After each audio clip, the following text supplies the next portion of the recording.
Hello pilots and welcome back to Flight Academy Season 8, brought to you by Out of Art Gaming. As always, my name is Phil and this is Game 5 of the series. The scenario is still Scramble the Transmission, and joining me in the commentary booth we have... Hello guys, it's Ben. Hey Ben, welcome back. And yes, that is you flying the First Order against me, so we get to talk through what's hopefully a victory for Phil, right? Yeah, a victory for the bad guys. I mean, it's always a victory for the bad guys when it's First Order versus Empire, and I'm not gonna lie, you brought a really cool, scary list. Kylo Ren and Commander Malorus. Although I will say it's interesting seeing Commander Malorus with only 3 upgrades. Yeah, but it does get a lot of loadout. I mean, sure, Yeah. it takes most of that, but yeah, it's the loadout is increased on that ship, which is quite nice. It is insane, and this is the only all i5 of the entire run as well. I think we were the only ones that took both i5s in our list. So the scary Kylo Ren and Malorus versus my Redline and Merrick Steel. Yeah, I mean that's a fully decked out Punisher. Yeah, and I really like Merrick Steel. I think he's really good value. It's just difficult, I find. I don't know your thoughts. Having flown the TIE ones, it's just that I feel like his action bar needs to be upgraded. yeah. It's just that trying to get that lock. You know, it feels like you take a lock, but then you're just sacrificing not having a focus or anything like that. I know exactly what you mean. When you take that lock. Yeah, once you get that lock on there, you're gold. But you know, normally I find that the majority of the times your initial point where you want to take the lock is when you're in a joust, and it feels like it's tough when you're like, right, I'm going to take a lock, but then I've got no defensive mods. Like yeah, you want to take that focus. Yeah, like Darth Vader's fine, he's got force, but yeah, an X1 could be burnt down quite quick in the initial joust by taking a lock. I don't know what your thoughts are. I completely agree. I love the X1. I think it's a really cool, it's such an iconic ship.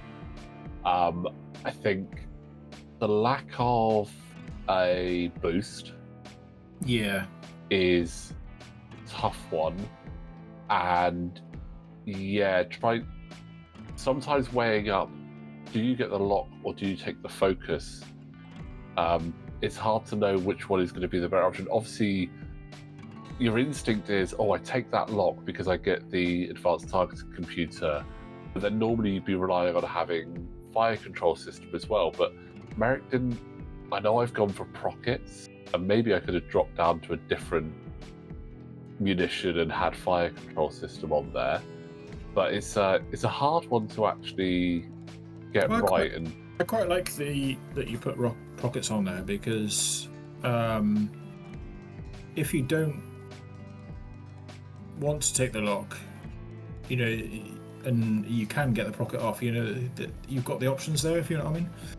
So you can say, okay, I won't take the lock and I won't get my good primary attack, but maybe I can get a procket off. And you know what, getting a procket off, especially with Merrick Steel and marksmanship, if you can trigger his ability on there, that is so powerful. Yeah, you're not going to get past my big base there, buddy. I don't like that sandwich very much. That feels like it's going to be punishing for my Punisher. But no, I do nice like the X1. It's a nice big charge though. Yeah, I love the X1. I think it's a really fun ship to run, and I have enjoyed running it in this scenario. And yes, I know that there was a few slight little misplays in the last game, but yeah, it's a good fun ship. The action bar can be a bit limiting. almost as limiting as the camera angle missing some of the dice at the top. Though we did get that sorted in later games, but nothing into Malorus. Can I just say, Malorus's ability it's good. is so good. It So means, good on a 4-point ship. It means that you can chuck Malorus into a joust fairly confidently. And you could just get that target lock.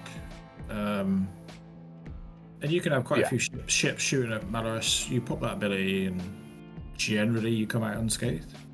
Maybe take 1 or 2. Ooh, bit more damage going into Redline there. Yeah, and I mean, obviously 4 points. I think he's very, very valuable for 4 points. I know you only get 2 charges. They can't obviously be recharged, but so valuable at 4 points. It's like that. I do like it. Upgrade. Correct me if I'm wrong. Glitter Stim version 1. Oh, what, from version 1? Yeah. Oh, that's something I haven't heard of in a long time. Next, you'll be telling me you want to start running a tiny mind link as well. Oh, well, those days, yeah. That was savage. Well, the old Dengaroo with glitter stims and a tiny mind link. Yeah. Oh, remember the those good days? old days. There were some combinations in version 1 that were just brilliant, but also ridiculous. TLT on the Ghost with, I can't remember what the other upgrade was you had on there. It began with an A, but it was basically like, oh yeah, no, not auto thrusters. It's the one where you basically went, oh yeah, I'm going to basically guarantee I'm going to be getting a crit every turn. Yeah, I'd have to go back and look at it, but it was like, yeah, TLT, I'm guaranteeing that every turn I'm definitely getting 2 hits through because you can't do anything about it. So, but that is an interesting spot for a seismic charge. Not gonna lie, I wish it was something else because it would pick up both of your ships right now. So I think you've got at least 2 choice of 2 obstacles, maybe even all 3. I've definitely got all 3 obstacles, and my choice now is: do I hit Malorus or do I hit Kylo? I definitely don't pick that bottom left one because that would probably catch Marek. So now it's a case of: do I want to hurt Kylo or do I want to hurt Malorus? And it's hard to know which is actually harder to get the damage through, but I've gone for Malorus. I think Malorus is slightly easier to take on than Kylo because brilliant evasion, the Force. Yeah, I think just that chassis. I think Malorus is easier to pin down. You can damage Kylo, but Kylo with that chassis is probably, I'd probably say it's probably the best dial in the game. I struggle to find another dial that's better than the silencer. I like the silencer dial. I think it's definitely up there. For small base ships, I would say it's in the top 3. For me, I would arguably say A-Wing, TIE Interceptor, then silencer. I like any dial that's got a 1 hard on it. So, I mean, you're looking at the TIE Advance V1 is insane. Yeah. I mean, I like the A-Wing. Yeah, I like the A-Wing and Intercept because they've got very fast dials. And the A-Wing obviously has the 5 blue straight, but yeah, anything with a 1 hard on it obviously is crazy. That's actually a good point. For those of you watching, which ship do you think has the best dial in the game, and why? Yeah. And is it because it's the ship it's on, or is it because of the dial itself? Because obviously you could give any ship like the best dial in the game, but is it going to work on every ship? Is the question. I'd also be interested to know what people's favorite maneuver is. I mean, there's lots of contenders. I mean, you could argue like a 0 stop. A 1 reverse. Well, yeah, that's pretty crazy. I mean, it's what I tell you what. The one reverse is the one that no one ever expects. That's actually really interesting. What's your favourite maneuver? Yeah. I've never even thought of that. But I mean, I do know what I do like is having Malorus sandwiched right there. Yeah, so this is where his ability Oh, it's that charge. Will come in play. Yeah.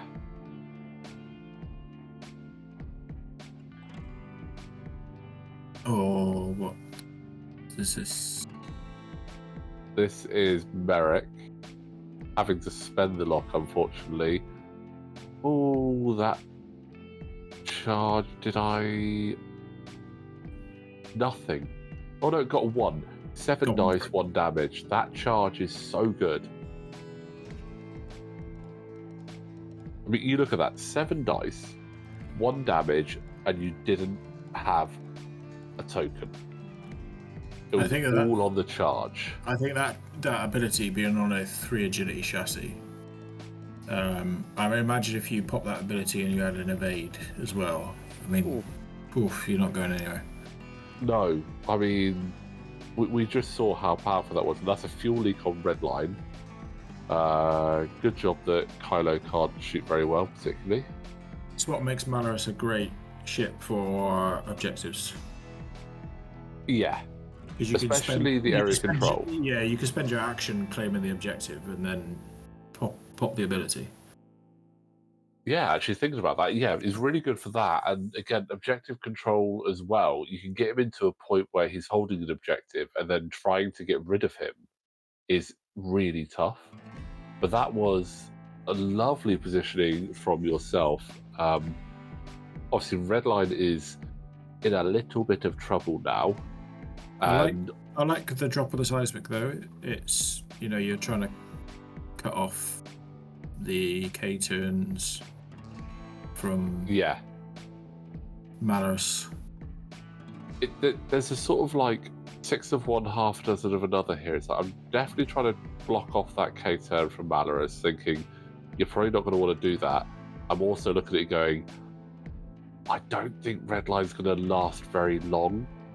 The positive I have is that because everything on the board is initiative 5, you're not going to PS kill me. Oh, and you sort of read that it was coming.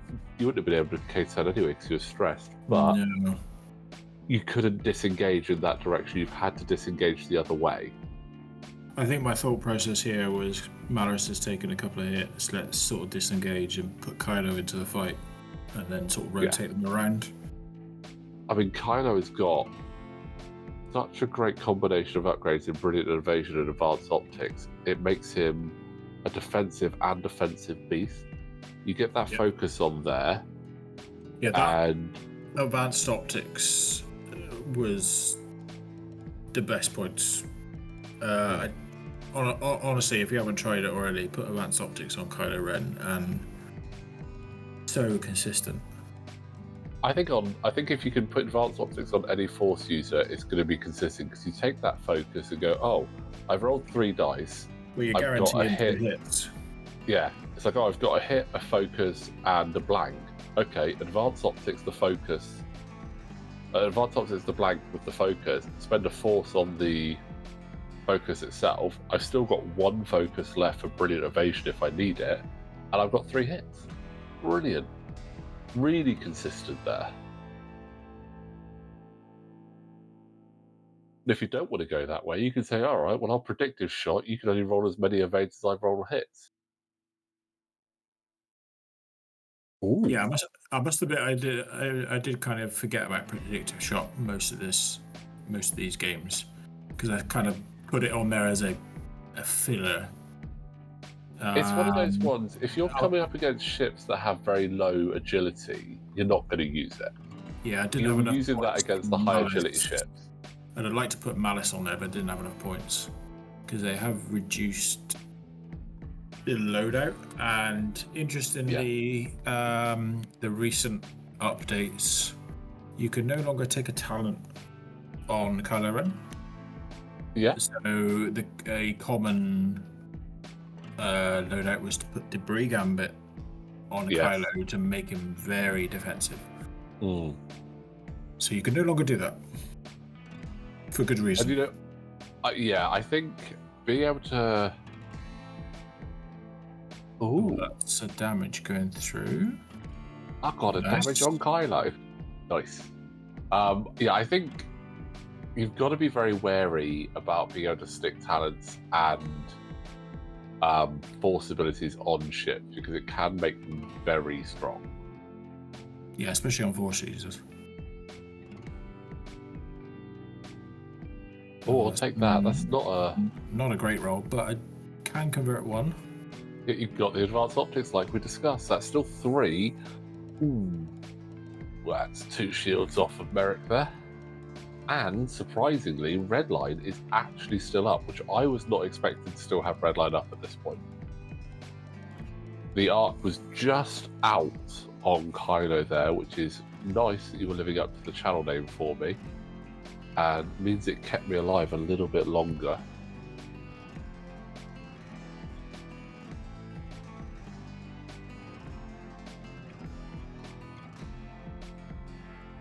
And capping the objective there. Yeah.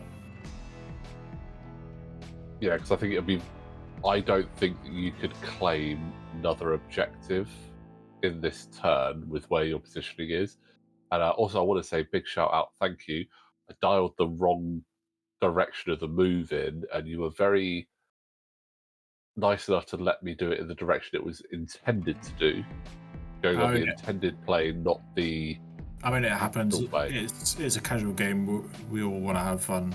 The last thing I want to see is a game end not the way it should be because an accident or maneuver has been put in. Yeah. Which is again what.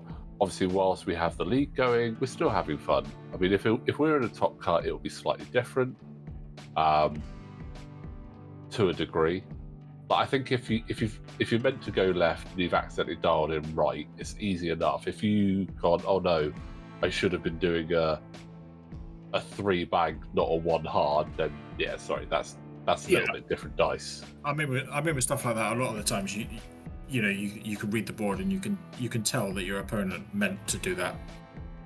Yeah, I mean, I'm not psycho enough to stick Merrick over an obstacle on purpose, at least. That's a nice 3 that's hits. Good. Good night. Good night, Redline. Big points for you. So, in fact, that is enough points to seal the game for you, even with me capping the objective, because that takes you to 13 points. Because Redline is a big boy. Points, yeah. He's not the most expensive ship that we have in the series, but he's up there. And I mean, he does go down quite quick, but he is an i5 that's got a pretty massive good loadout. Yeah. But you know what? A really good game that I tell you what, I thoroughly enjoyed that. First Order is always a tough cookie to come up against, and I don't know why, but when you have very few First Order ships, you seem to be very, very good with them.